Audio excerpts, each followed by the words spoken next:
嗰時候我爸爸咧行過呢度咧，見到有個地盤啦，見到啲紮鐵工人，第一個印象就係好污糟邋遢、黑實實、大大隻咁樣、粗粗魯魯咁樣。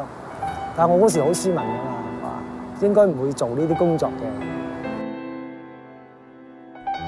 陳仕賢1997年由內地嚟香港同父母團聚，為咗養家，瞞住屋企人，由酒樓侍應轉去地盤做紮鐵。當時咧，因為我出到嚟香港咧，得幾千蚊個月啫。但係我一做咗紮鐵，一樣係辛苦啫，但係個回報高啊嘛，所以我一定要堅持落去咯。幾辛苦都好啦。我曾經以前成日有一個座右銘同自己講：衰啊衰屋企，唔好衰喺個地盤度。即係無論點樣辛苦都好啦，都要頂住撐住抽筋都好啦，都唔會話俾人知㗎我。佢喺2000年入行，由於肯學肯做，好快就俾老闆賞識，由工人升做管工。呢條鐵點樣嗌啊？有冇人知啊？4個月前，佢再接受挑戰，第一次做導師，負責喺地盤教一班新人。大家估下咧，呢度有幾高啊？18。因為上邊個真係好勞心勞力，但係我好中意接受挑戰嘅人，做到自己寫下好，一日瞓醒就冇事啦。可能我食嘅關係唔衰得。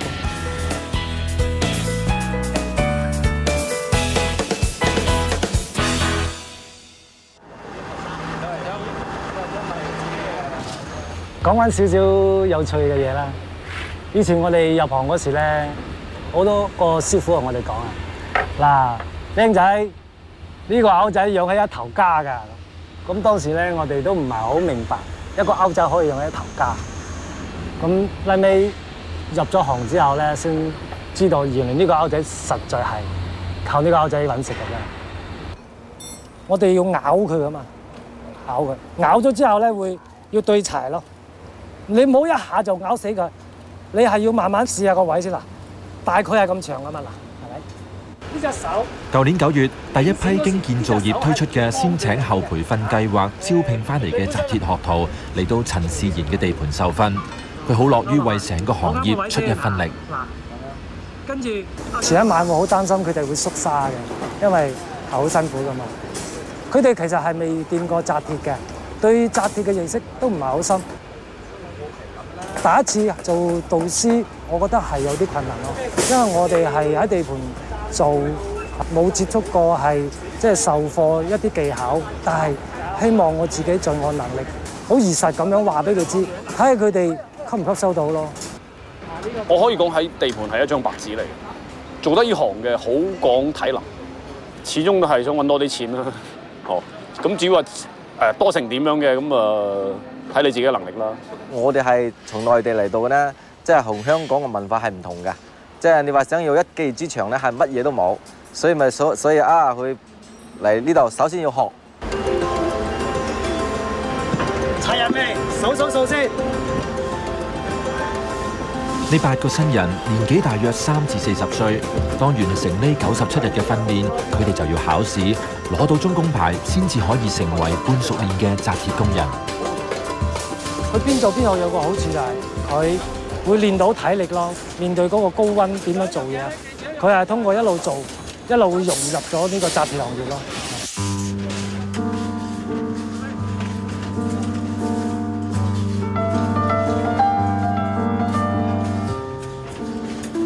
其實紮鐵難喺邊度咧？唔係個技術，係你能唔能夠喺個地盤堅持落去。當你一堅持到落去之後咧，經驗你就會嚟㗎啦。因為紮鐵係眼見功夫嚟嘅，咁需要喺個行業不斷咁樣做，去浸，去學嘢，去累積經驗。即係邊度做嘢都係咁，不過我哋學嘢咧時間短啲都好啲。曬太陽咧，邊度做嘢都係咁辛苦㗎啦。第二支嚟啦已經，咁冇心我都唔喺度啊。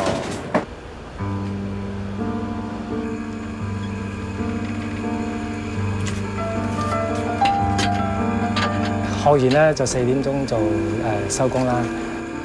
我而家趕住抄翻啲數出嚟，俾開呢場開料啦。咁啊，雖然今次咧我要兼顧埋導師個工作啦，但係我個工作咧都要一路咁樣做落去，希望唔好影響到個進度咯。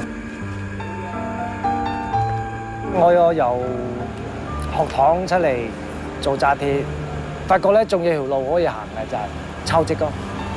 抽積咧，首先咧我哋會根據建築公司提供嘅建築圖紙，咁咧首先咧我哋會計測佢嘅長度、數量同埋形狀，咁啊寫落一張紙度。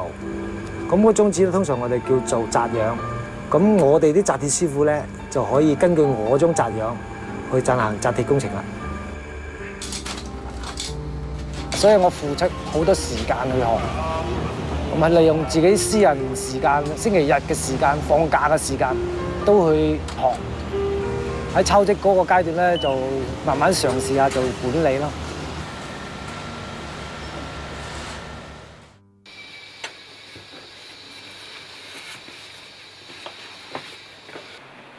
即係唔中意佢紮鐵咯。佢到時喺酒樓呢，做個侍應嘅時候呢，肥肥白白喎。突然咧走去紮鐵呢，個眼又黑又瘦，就覺得好肉赤㗎。曬到燶晒。啊，咁我話呢，唉，你唔好做呢行啊，好辛苦啊。因為做呢紮女就話佢，阿叔，好似都塌。咁就有一次好記得，我阿媽朝頭早入嚟，我就嚟要翻工啦。我就痛到隻手咧係好痛，唔想翻工嗰陣。跟住我阿媽入嚟見到我問咁咩事，我就話隻11手指好痛。我阿媽話唔好翻工啦咁。嗰下我啲意志力直頭崩潰咗。平時咧我係幾痛我都要翻工，但係嗰日咧我就真係冇翻工。陳仕賢初做地盤，屋企人都反對，不過佢並冇動搖，除咗立定決心，仲為將來打算。結果喺5年之內升做管工。2000年開始，當建造業處於低潮，佢都未試過冇工開。我阿媽成日叫我唔好做呢行，其他行業都舒舒服服，揾少啲都冇所謂啦咁。如果我聽我媽話咧，我都已經冇晒鬥志去做呢行。但係咧，我一路都堅持，因為我阿媽個出發點係好，想我唔好咁辛苦。但係我自己已經立定決心，一定要做得啲成績出嚟嘅。即係無論遇到咩困難都好啦，我都係捱過，靠自己嘅啫，冇人輔導我嘅。咁我嘅心理咧就係慢慢成長啊。其實係紮鐵係磨練咗我個意志，我個毅力。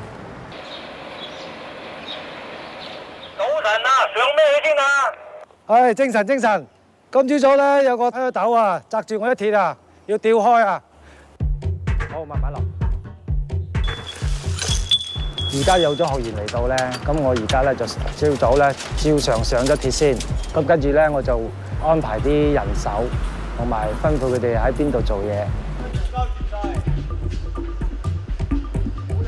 朝朝都有啲突發性嘅嘢㗎，咁你要隨機應變，即刻處理。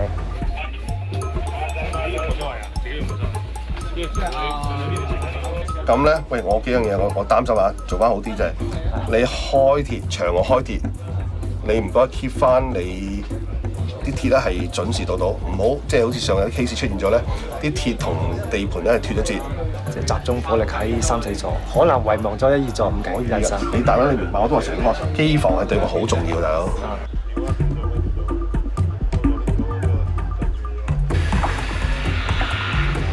呢個位於西環嘅大學宿舍紮鐵嘅部分，預計3月就要起貨。陳仕賢話：係唔係可以跟到進度，好視乎夠唔夠人開工。好似今日咁樣，我哋係比較緊張啲嘅，咁啊少咗個人，咁大家咪要齊心合力快手啲咯。如果真係唔夠人手嘅話咧，有時逼到自己都要幫手嘅。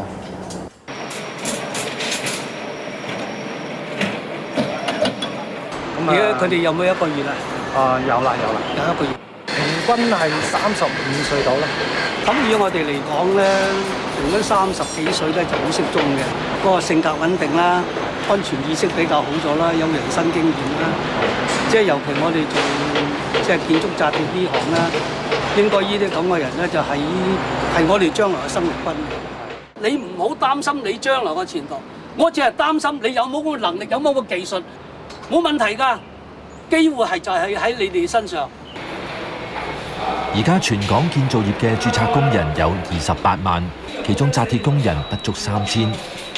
為咗吸引新人入行，紮鐵工會同商會舊年達成共識，紮鐵師傅嘅日薪已經加到而家嘅1260蚊，到今年8月會加到1390，到出年會再加到1520。而家我哋有咗3級跳人工嘅吸引，想入行嘅人多咗咧，應該仲有好多生力軍仲喺度等大家訓練，憧憬啲嘅，呢幾年應該好好。當然你話要永遠嘅冇人包，呢個我哋即係所有好多行業都唔會包永遠，但係咧喺呢10年8年應該就係唔錯嘅年代。紮鐵呢行裏邊到底旺幾多年？因為呢樣嘢係好實在嘅嘢嚟㗎。哦。咁如果你話真係過得2年已經唔旺嘅，咁我而家入咗行嘅話，我會覺得入錯行㗎，咁想即時轉態咁。而家佢講到8年，咁8年老實講啊，咁都幾興旺嘅。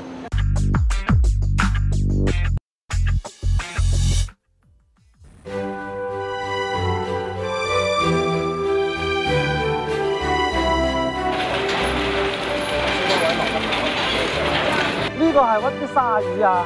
或者屈40啊，啲大啲㗎。特別嚟到呢啲地盤咧，呢度特別嚴格啦，因為工程師會睇你嗰啲鐵咧有冇弧位俾人嘅。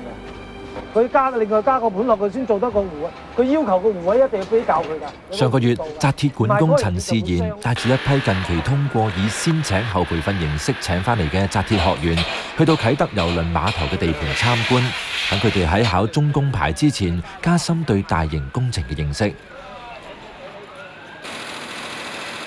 今日我都好開心啊！因為包括我自己咧，都好耐未見過啲咁大 project 嘅地盤，同埋佢係基建，所有嘅嘢係唔同晒㗎啦。學員梗係開心啦，能夠今日有咁好嘅機會咧嚟見下呢啲地盤啦，咁啊真係學嘢㗎要。而家我哋喺學堂學嗰啲嘢咧係微不足道嘅。如果你話有機會自己嘗試下做呢啲嘢，係咪要裝備自己咧？跨度熱傳嘅工程咧，必須要用到穿開眼，無論你擲幾多鐵落去都好啦。佢都唔夠力，就整條威亞落去，咁你夠力啦。佢呢種物料嚟啊，佢唔可以用膠噶啦，一定用石屎噶啦。膠唔夠力啊！好唔好？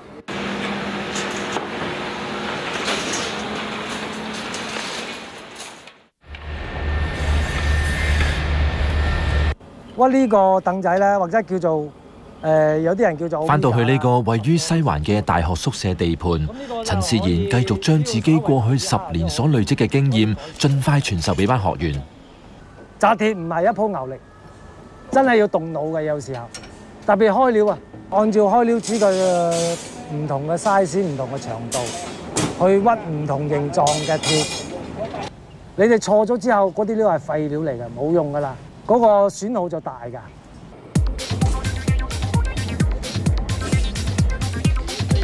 擺埋嚟，擺埋嚟。我要你屈4個螺仔，280乘400。以前揸開車送貨嘅張炳嘉，諗住自己體力足以應付地盤嘅工作，不過做落先發覺，紮鐵一樣要動腦筋。我哋師傅唔會咁度鐵㗎，係啲僆仔先咁度㗎咋。我哋係大大方方度一條鐵咧，擺低。攞齊佢，你而家冇乜嘢都得啦，係咪？繼續。哎呀，我要求你屈300幾啊！係咯，即係衰咗先至，你衰過好多鑊，唔係一次。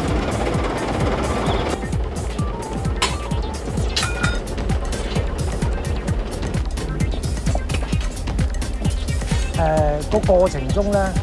點解要諗咁耐咧？係出咗咩問題咧？一下子諗唔到，諗唔到啊！唔熟咯，唔熟。考試前，陳仕賢為學員進行模擬練習，要求佢哋喺指定時間之內完成一個標準流程嘅紮鐵工序。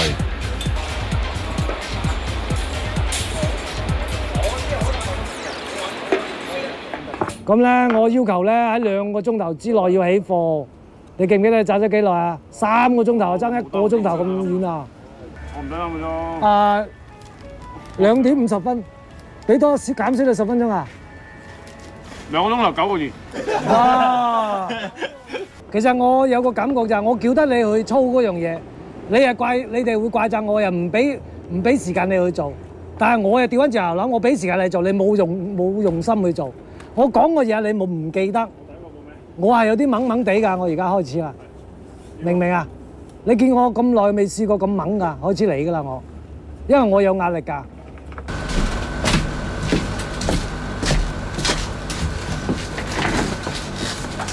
要釘板，佢會落一浸石屎先嘅，即係條柱做個棘架，棘架即係畫高啲嘅，即係做咗呢個棘架之後，再開始動呢條企身條。即係好似佢呢度啊，呢度即係咩意思啊？陳仕賢一直都好想喺呢97日嘅受訓期內，培育一啲有潛質嘅新人，額外教佢哋抄則睇圖，希望將來有機會升做管工。即係話文化高唔高咩？又唔係幾高咁。英文即係我又唔識，我係驚應付唔嚟。但係自從咧你俾咗信心我，即係俾呢啲圖我翻去睇，我自然去理解。啊，原來抽積咧，即係又冇乜嘢，即係只不過係幾個即係英文嗰幾個嘢，即係自己讀多啲，做多啲，佢會熟。一熟咗之後咧，就啲尺寸啦，呢啲係冇問題嘅。咁你睇咗之後咧唔明，冇得講，你翻嚟問我。實際啲基本嘢、詳細嘅嘢，你要翻去自己。實際手指有長短。咁總係覺得有啲學員咧，我睇到佢將來都可以成為一個師傅。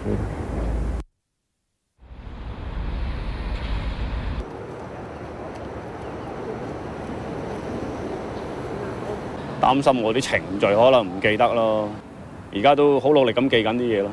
成個考試咧總分就100分，攞到60分或以上咧咁就合格嘅。最重要咧講嗰個考試規則嘅啫，其中第4項係最重要啦，就係話個施工準確度同埋品質，即是話大家今日紮嘅鐵咧要試正企理妥當。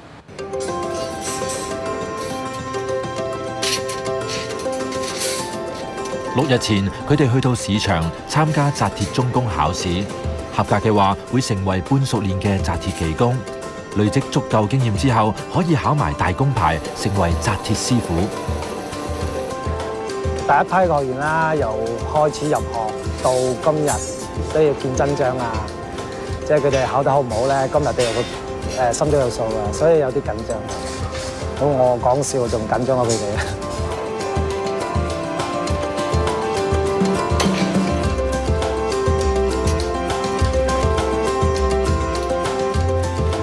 我初嗰陣時咧，我話起碼要即係紮鐵係比較複雜，睇圖啊各方面係比較複雜，就係俾我學咗5個月之嚟咧，即係初步嘅嘢，即係比較簡單嘅嘢，我能夠理解到咯。開頭都諗住3個鐘一定得嘅，但係主要係最後尾睇住個鐘先至感覺到好似差唔多，差啲過唔到骨啦。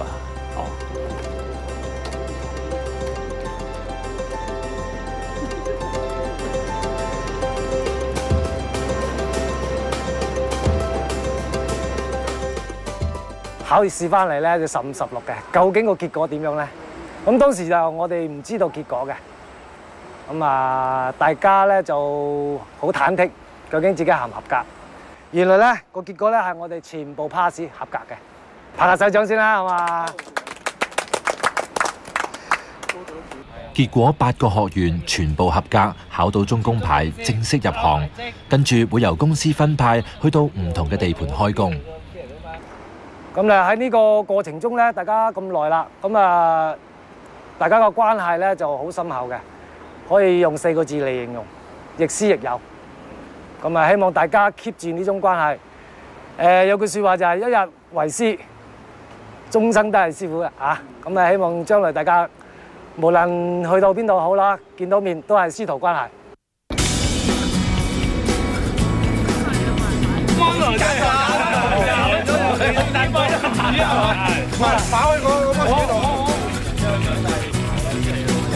喂，耶！搞掂，搞掂。今日嚟到咧，我覺得大家個懷抱係放開咗，心情好靚。完全同工作嗰個心態心情係兩回事嘅。今日係嚟玩喎，大家記住啊！玩咁咪做嘢。翻工喎，大佬有壓力噶嘛，阿導師會鬧噶嘛，係嘛？又換又當，坦蕩蕩，衝啊！衝啊！咁啊！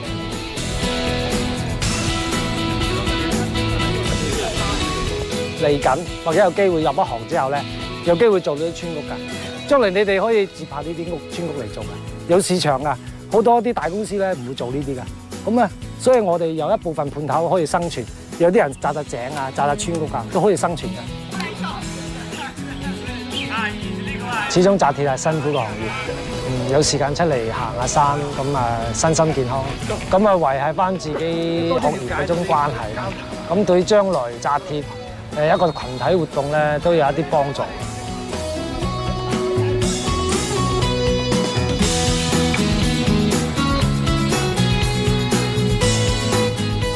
跟住係第40屆香港藝術節巡禮，之後係港台製作嘅鏗鏘集。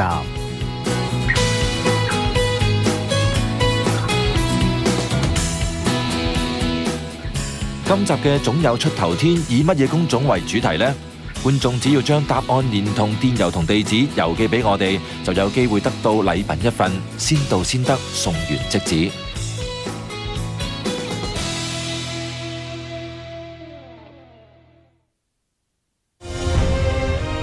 極拳剛猛狠辣，好快速度，我睇唔到佢做乜嘢。係古今皇帝元首近身保鏢必習嘅大內武術，成個動作好流暢、簡單直接，好實戰嘅傳統武術。訪發源地，探寶島高手傳人，靠支槍桿接觸個感應，就係拼勁嗰樣嘢。深刻體會到槍叫兵器之王。把我抄起算什麼？你才有辦法把它發揚光大。開始，功夫傳奇，再戰江湖。星期六晚7點35分。